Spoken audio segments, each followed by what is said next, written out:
once we open the door after asking those questions, it's really reframing their version of what a healthy, powerful, masculine man looks like. That's one of the biggest things men can do, because most of us want to say it's our fathers that conditioned us around masculinity. But what I have found through coaching and working with hundreds of men, it's like, it's actually not.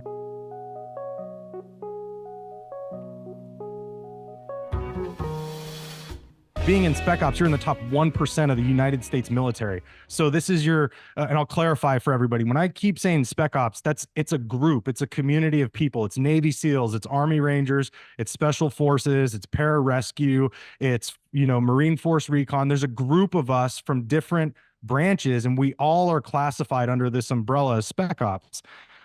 When you're in that community, you're the top 1% of the US military.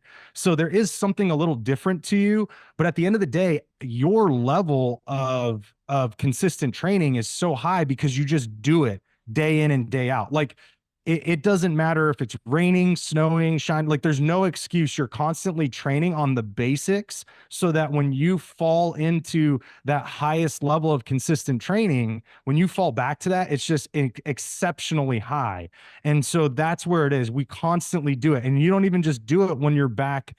You don't do it just when you're back at your unit and you're in like this kind of peaceful place where you get to willfully go train. You're still training all of these basics when you're in war. Like we'd get back from missions and still go into a simulated shoot house and work through something, or we would get up early before we were going to set our gear up for the missions that night, and we would be training. Like you're still training on top of running real game time missions. And that's why Spec Ops becomes such a different animal, and why all of those guys that are part of it function at such an elite level. Yeah, cool. Amazing. So tell me, then what? That's a decade. Sounds like takes you, Yeah. To the next thing. So tell me about, kind of how you transitioned out of that role. Well, it was a fun decade to my life, and it was interesting. And I took that time to really leverage online schooling. So I ended up getting, while I'm doing all of this, I ended up getting 2 degrees. And then I got a 3rd degree when I actually left and was in, I signed up for a federal government position for the Department of State. And I did that for another decade, writing contracts. Very boring, very much behind the keyboard, doing like nothing really purposeful. But it allowed me to kind of like find a different version of myself that wasn't in these high octane lifestyles.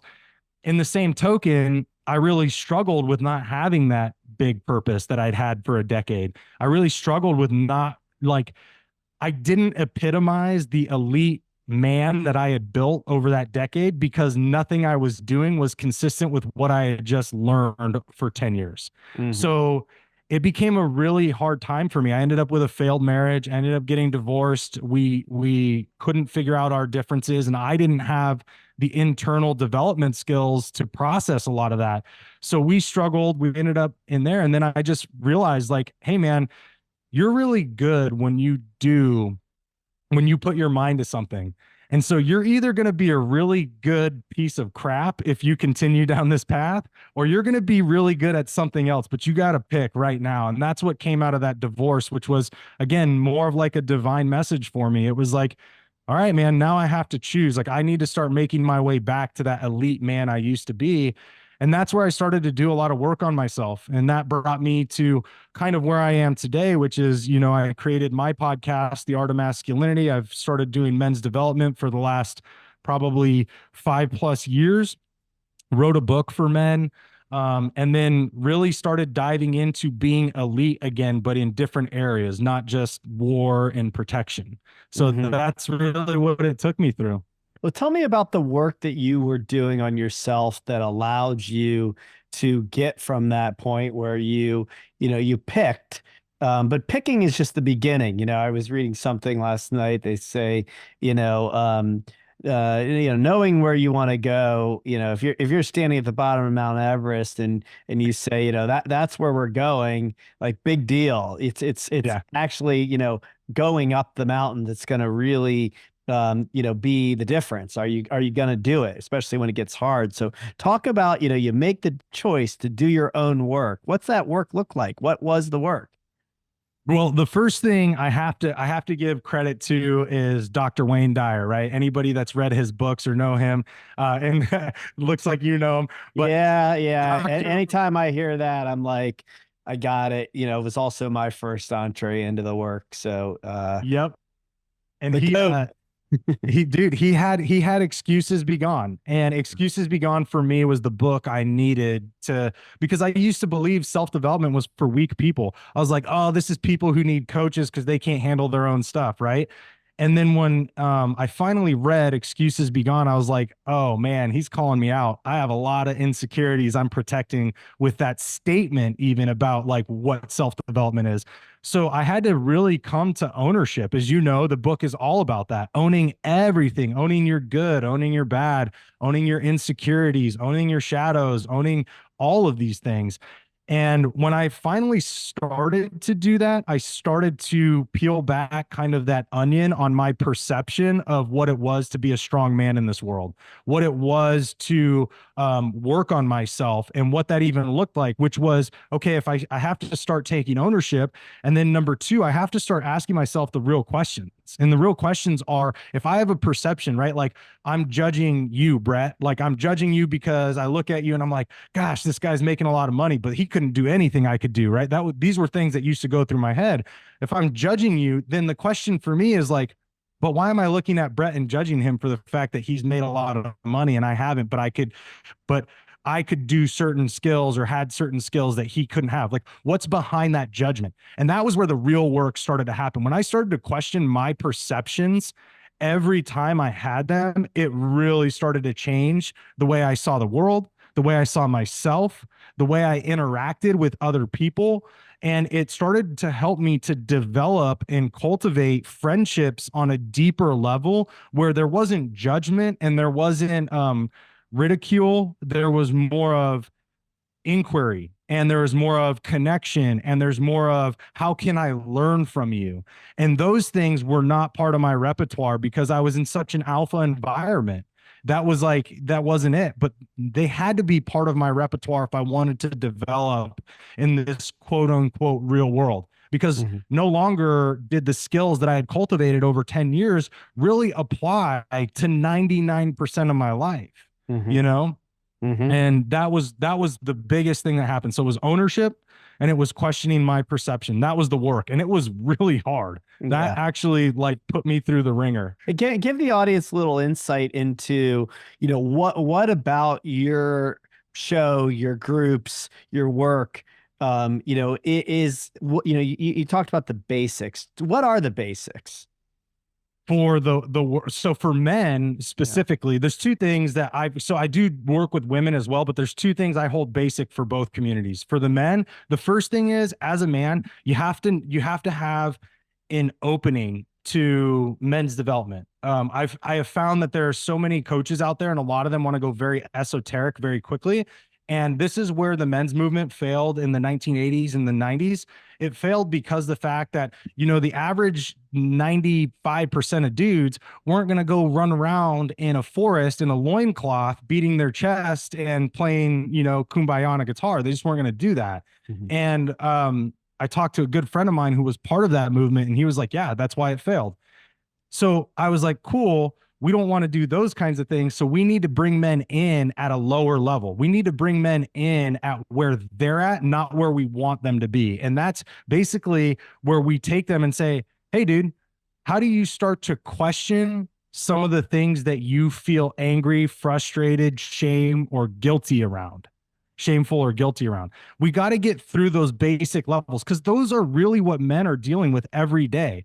There's judgment, there's shame, there's guilt. And if we continue to have those and we don't question them, it's very hard for men to even open the door to any kind of development. So the first thing is to question those. For women, I love this because the first thing for them is to really just understand that the men have a very different processing system than women. And that's where I really help women. I'm like, guys have such a different processing system that, like, part of the friction, part of the things that happen in relationships are because we're projecting our processing system onto them, not realizing they don't even see the same picture we see. And so that's where women and men kind of struggle in relationships. So those were the two basic levels that I decided to go after for those communities. And that's where I've kind of really focused. And then for guys, it was also once we open the door after asking those questions, it's really reframing their version of what a healthy, powerful, masculine man looks like. Because we can go into that story too, but that's one of the biggest things men can do, because most of us want to say it's our fathers that conditioned us around masculinity. But what I have found through coaching, and working with hundreds of men, it's like, it's actually not. It's literally a lot of times it's just whoever you identified as being that real inspirational leader, the person that you somehow had earned respect with you, that conditioned you with how you viewed masculinity.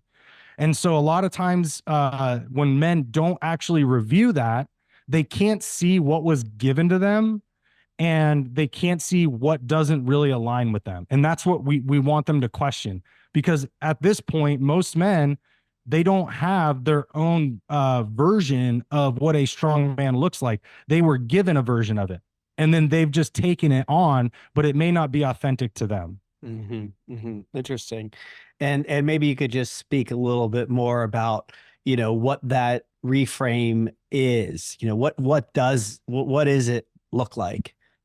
Yeah. So what it looks like is you gotta take a look at the positives and the negatives. I hate when everybody just looks at like the negative things. Look at the positives and the negatives of where you identify your influence to be. So a lot of times when somebody thinks back, and usually I love to follow like rapid resolution therapy by Dr. John Connolly, because if you work with this, it really helps you to understand, okay, how do I get the first quick picture that comes in my mind when I say, okay, Brett, go ahead, close your eyes. Think of the first man that really influenced who you were.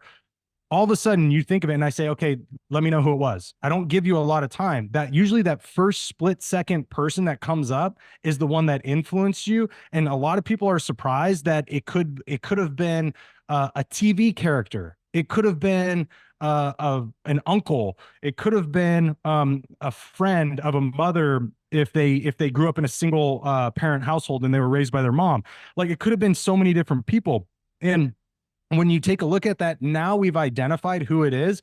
Now you get to assess what were the features you saw about them, good and bad. Okay. So it's like, how did you interpret them? And it's like, okay, what were the good ones? What were the bad ones? And the bad ones, by that, I mean, what were the things that you see now that you don't really think you would want to incorporate as a man or present as a man in society?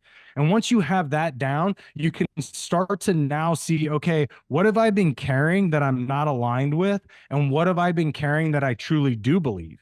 And then after that, I work with men to say, okay, now write down all of the characteristics of a man that you would look at that's powerful, that's healthy, that's strong, that's influencing in a positive way in society. So whether or not they embody those, we want them to write them down, because then they know the ones that are missing that they can incorporate into their list of what an authentic man to them really looks like.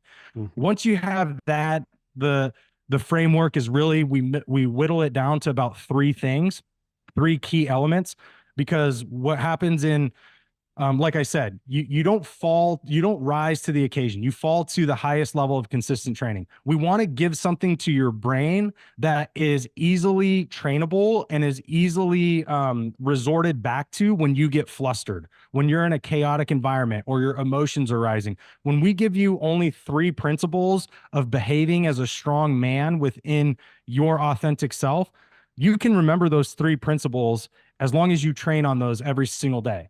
Right. And so we give that as a small bite size to your brain to get you started on this path of being this aligned version of yourself. And that's really, like, in a nutshell, kind of how that framework works for men.